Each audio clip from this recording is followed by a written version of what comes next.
Bienvenue sur Thailand News. Dans l'édition d'aujourd'hui, la coopération entre la Thaïlande et les États-Unis pour lutter contre les réseaux internationaux d'escroquerie en ligne.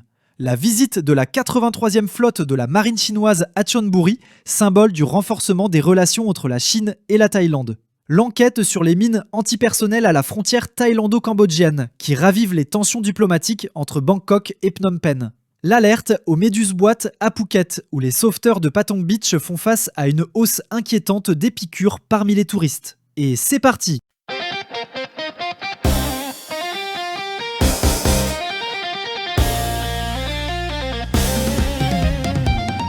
Le ministère des Affaires étrangères a confirmé la volonté de la Thaïlande de coopérer avec les États-Unis pour démanteler les réseaux internationaux d'escroquerie en ligne opérant en Asie du Sud-Est.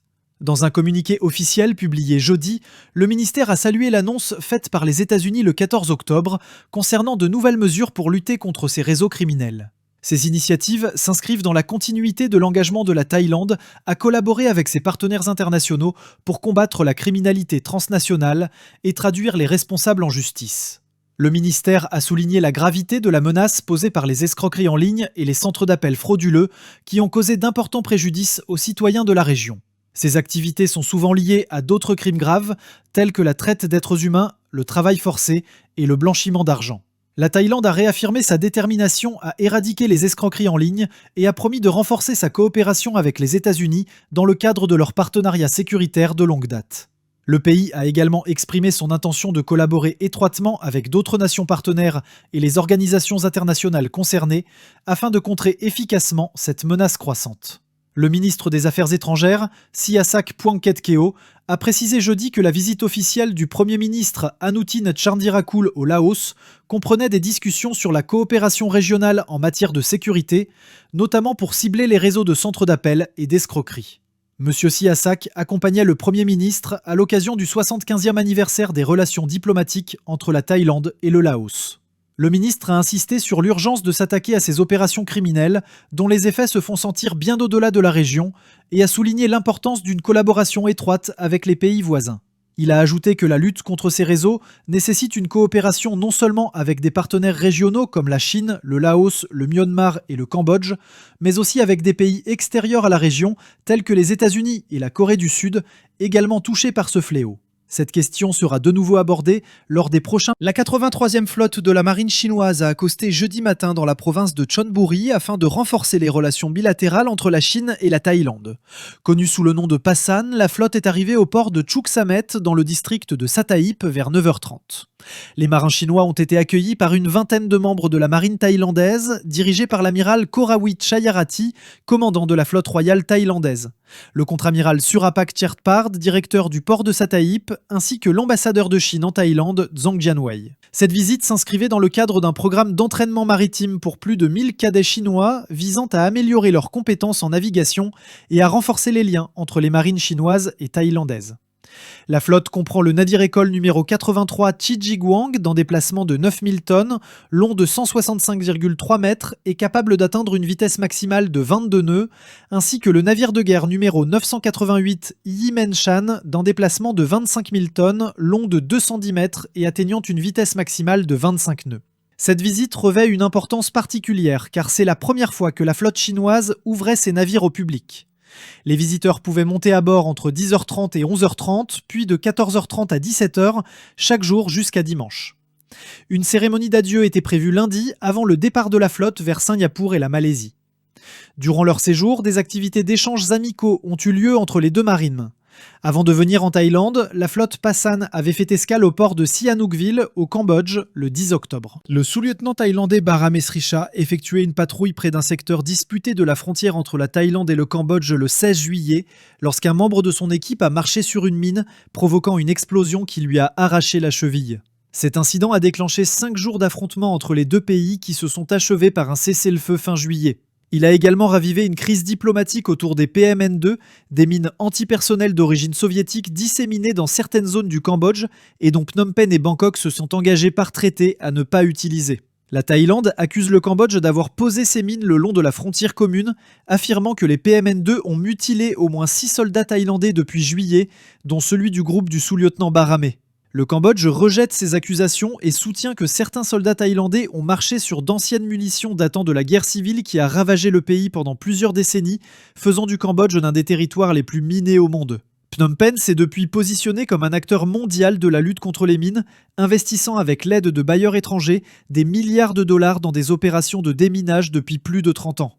Selon Yeshua Moser Phuangsuan de l'organisation Landmine Monitor, tout usage actuel de mines antipersonnelles par le Cambodge constituerait un revers majeur après des décennies d'engagement public. Ce scandale surviendrait alors même que certains pays européens menacés par la Russie songent à se retirer de la Convention d'Ottawa qui interdit l'usage de ces armes.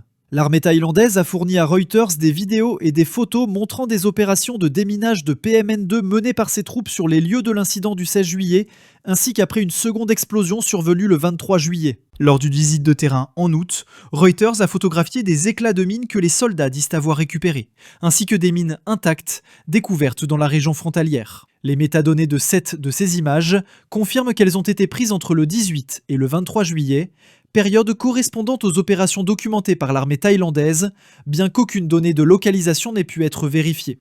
Des experts indépendants en explosifs, interrogés par Reuters, ont estimé que les mines présentées semblaient fraîchement posées, sans pouvoir identifier les responsables. L'Autorité cambodgienne pour l'action contre les mines et l'assistance aux victimes, CMAA, a déclaré qu'une enquête indépendante serait nécessaire pour tirer des conclusions, affirmant que l'armée cambodgienne ne détenait plus de stock de mines actives. Son vice-président, Ly Tuch, a précisé que l'apparence seule ne permettait pas de dater une mine, des facteurs environnementaux pouvant fausser l'évaluation. Le ministère thaïlandais des Affaires étrangères a toutefois assuré que ces analyses prouvaient que les mines responsables étaient des PMN2 récemment posées, encore marquées et en bon état.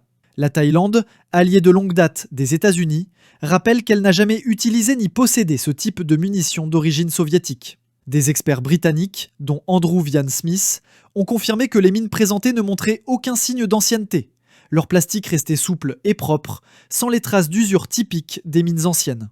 Le CMAA, de son côté, maintient que la mine ayant explosé le 16 juillet n'était pas une PMN2, évoquant plutôt une possible origine américaine, chinoise ou vietnamienne.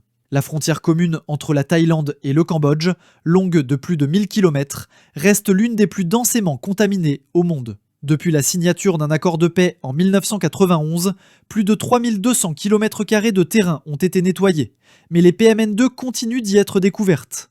1800 mines ont été désamorcées depuis septembre 2023. La Thaïlande exerce désormais une pression diplomatique à travers la Convention d'Ottawa. Phuket. Les sauveteurs de la plage de Patong, sur l'île touristique du sud de la Thaïlande, ont signalé une forte augmentation des piqûres de méduses parmi les touristes, plusieurs cas ayant nécessité une hospitalisation. De nombreux nageurs ont été touchés par des méduses-boîtes, provoquant des rougeurs, des brûlures et parfois de fortes réactions allergiques après être sortis de l'eau, ont indiqué les sauveteurs municipaux de Patong.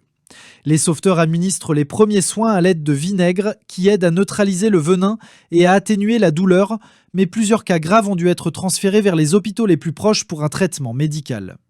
À propos des méduses-boîtes, les méduses-boîtes se distinguent par leur corps transparent et cubique. Leur venin se trouve dans leurs tentacules qui contiennent des milliers de cellules urticantes. Les nageurs peuvent être piqués sans même apercevoir la méduse, parfois à cause de tentacules détachés flottant dans l'eau. La gravité du venin varie selon les espèces, la plupart provoquent des brûlures et des inflammations, mais certaines, notamment les méduses-boîtes, peuvent être mortelles en quelques minutes chez les personnes allergiques. Conseil de premier secours.